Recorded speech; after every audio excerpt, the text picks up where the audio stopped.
Hi, I'm Amanda Morrall, Personal Finance Editor with interest.co.nz, and I'm here today with another double shot interview. I'm pleased to say I've got with me Nicole Foss, who is the senior editor of the financial blog The Automatic Earth. She's also a biologist, an ecologist, an economist, a social justice advocate, and she hails from my home country, Ottawa, Ontario, Canada. And she's been on a speaking tour in New Zealand talking about sustainability, peak oil, the collapse of the global economy as we know it, all these grim things that I sort of bury my head at. So welcome to New Zealand, Nicole. Thank you very much for having me. So it's unfortunate you've missed our managing editor because I think he shares a lot of your bearish views about what's going on in the world, but it's fair to say that you've got a fairly pessimistic view of what's ahead for us out there. I think we're facing global economic depression, a period like the 1930s, and it could come on quite quickly, and the impact is potentially enormous. Okay, well, let's start with, you actually moved from the UK to Canada, I understand, and your reasons for doing so had to do with what's happening with climate change and the effects of peak oil, and you've even gone so far as to build a sustainable house in anticipation of that. So it's all kind of Mad Max-ish. Is it really going to be as ugly as all that? Well, in the UK, I think there are tremendous problems. It wasn't so much climate change, it was the huge housing bubble, the horrendous financial overexposure, as well as the fact it's at the wrong end of a long pipeline all the way from Russia, and North Sea oil and gas are depleting. So I really thought the United Kingdom was not the place to be. So went to Canada and bought a farm and learned how to do interesting things with it. So a lot of renewable energy infrastructure, a lot of food production and things like that. So if it hits the proverbial fan, you're in a good position to be completely self-sustainable?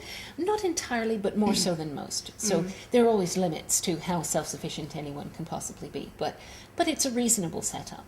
Okay. So peak oil, have we hit the peak? Personally, I think so, but I think what we're really going to see over the next few years is financial crisis being the dominant factor anyway. I think, so financial crisis is hurdle number one. I think peak oil and energy is hurdle number two, because the time frame for changes in supply and demand for oil is simply longer. So financial crisis initially leading into a supply crunch for oil, perhaps 5 to 10 years from now. Right. I've heard you talk about $20 barrel in oil. When do you think we're going to hit that?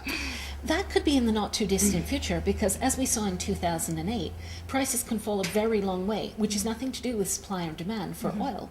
It's simply the fact that you take the liquidity out of the market. So in 2008, oil fell 78% in 5 months. We could see something like that again. I think we will. But if purchasing power is falling faster than price, even if oil prices are very low, that doesn't mean that oil ends up being affordable. In fact, it could be less affordable than it is now if people have a lot less money. Yeah. So if the finance sector collapse is going to drive it, let's take a look at Europe, because that's where the hot spot is these days.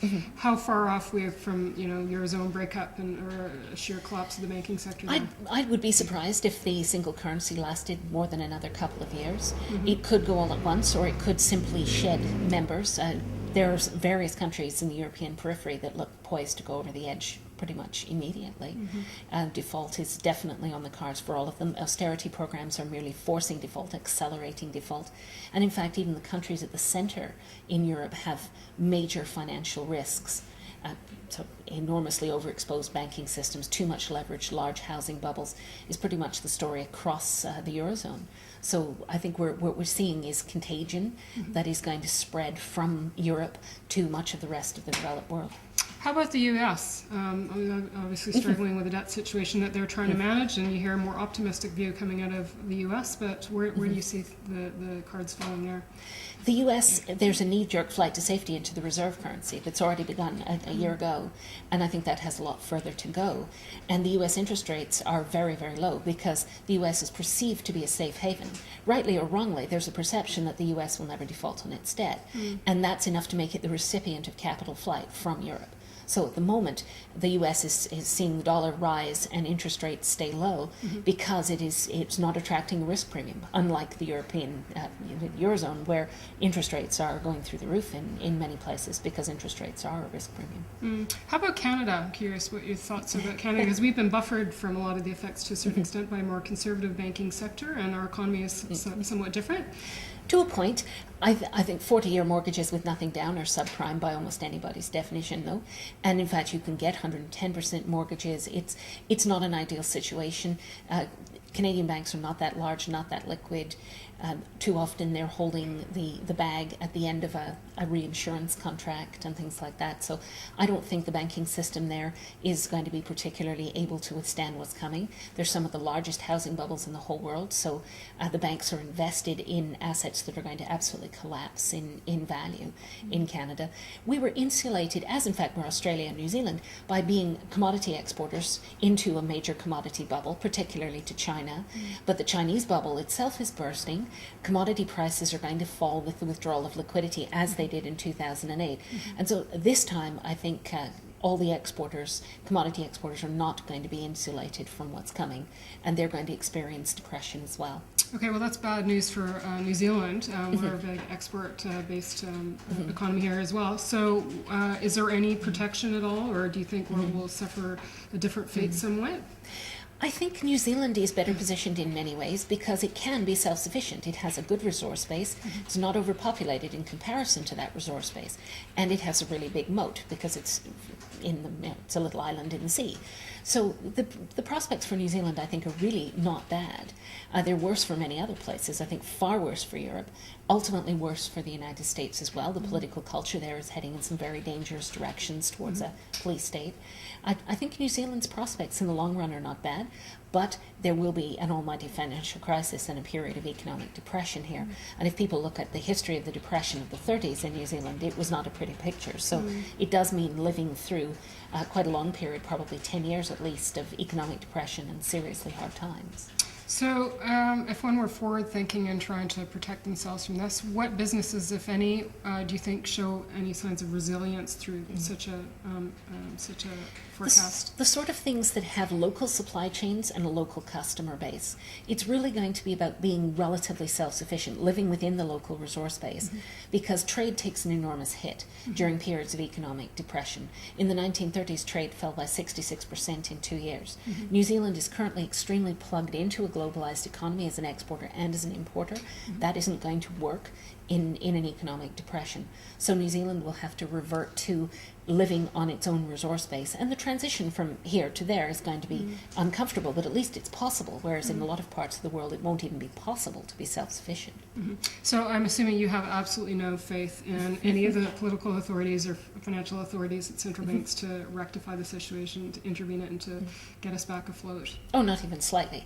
I mean, everything they do will be too little too late. They'll be behind the curve, and they'll feed the cycle of fear, just like we're seeing the European governments do at the moment. Because when fear really picks up, it becomes a self-sustaining dynamic, and it drives deleveraging to its natural conclusion until the small amount of remaining debt is acceptably collateralized to the few remaining creditors.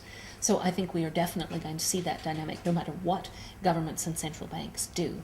And they can't print money. The bond market prevents them from doing that. They're trying to midwife credit to keep the credit Ponzi scheme going. It's not going to work because you don't have willing borrowers and lenders anymore. And the engines of credit expansion like fractional reserve banking and securitization are breaking down. To some extent, though, it is a self-fulfilling prophecy, like you've said. It can be driven by optimism or pessimism. Do you think that maybe you're feeding into the fear with this kind of view that you've got? I'm very much trying not to do that. When I lecture, I try and present the scope of the problem in the most dispassionate analytical terms I possibly can, precisely because I don't want to feed the cycle of fear. So what I do, where I try and put the emotional impact of what I talk about, is in building community, building local solutions, creating local mechanisms to deliver liquidity, looking at how you can build resilient local communities, because this is the way to get through hard times. And so really people find that the emotional impact of my lectures is not negative. It's very much inspiring people to go out and create a different kind of world. Right, so you say the reason why you travel so much, and that would be, you'd take some criticism over that for all the the fuel you'd be using up, but is to connect with communities and get a sense of what's going on the ground so you can sort of localize your message. For somebody, living in Auckland today, a 25-year-old who's looking to, just start their job and potentially buy a house, what would your advice be for them? Don't buy a house under any circumstances, unless you can buy it outright if you're wealthy enough. But Auckland is the 6th least affordable city in the world at the moment, and so the property bubble here is huge. Asset prices have a very long way to fall. Mortgages are recourse loans here. If people end up underwater and the house is foreclosed and sold for less than they owe, they will have to cover the difference. So it really is a trap. And interest rates on ordinary people's debt are going to rise very sharply. So people are going to find the burden of debt is simply unserviceable. And this is a trap. Do not go there. I mean, if you have a job, by all means rent, but don't actually dive into the property market at this point, especially not in Auckland. All right, some more food for thought. We'll get our readers jumping, I'm sure. Nicole Foss, thank you very much for joining us. Nicole is a senior editor with the Automatic Earth financial website, and we'll put that up on the story. I'm Amanda Morrall with interest.co.nz.